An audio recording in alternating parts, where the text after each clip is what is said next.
Terve Mikko. This is Struppi speaking from Germany.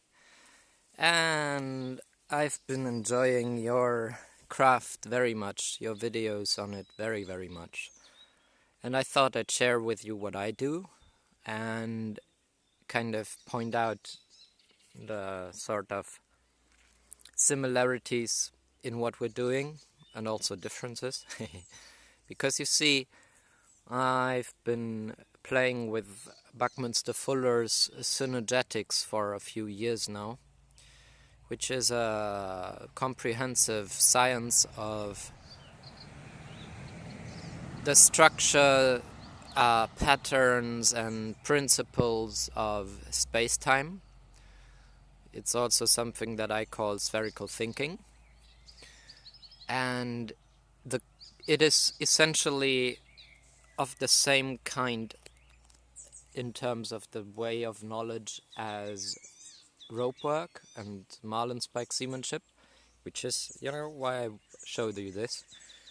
But it's also what is at play in this, which is essentially the same stuff. This is a single string, a single line running through a whole lot of beads.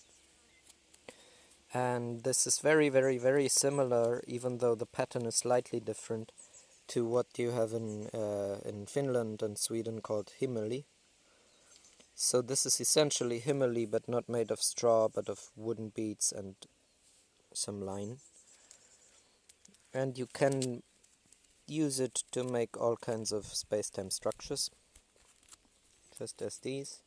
But I have made so many different ones. Many, many, many different kinds. And the same principles are at play in these things that I make here, where, see, it's basically all the same kind of weave and knot. This weave pattern is called kagome in Japanese. It's the eye basket. And that's basically what I've been doing to make this, which is what I call my tree ship.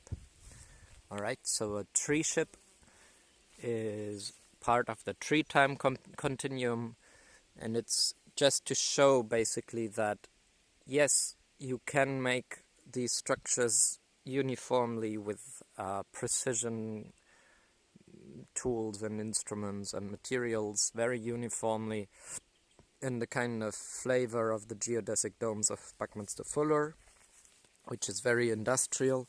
But you can make it with wild wood, you see. And the whole thing is essentially made with triple clove hitch. There is still a lot of ends to splice. I'm afraid I've only got my marlinspike the other day and have been splicing a bit. But there's much to do still. But you see, while there is a few more complex ideas at play already here, where, yeah, I've been getting deeper into stuff. Most of, or all of this basic structure is really made of triple clove hitches. It's all still dynamic and flexible, and the whole thing can support the most I had so far, which is because of, COVID, there wasn't so many people around, but I had I think maybe 5 grown-ups up there, which isn't surprising if you consider the amount of weight, dynamic weight and load that a tree or a branch would take when it's storm and rain and all that, and leaves on it. But I'm just gonna show you a little how it moves when I move on it.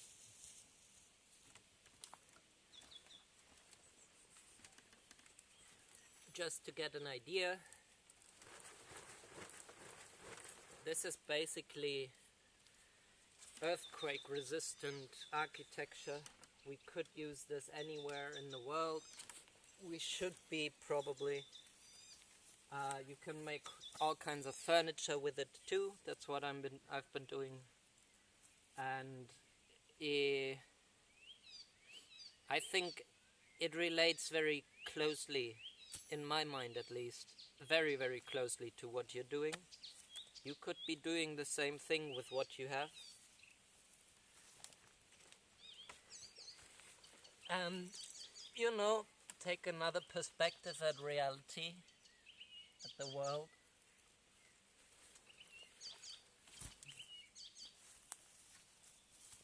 Would love to share more with you. Take care.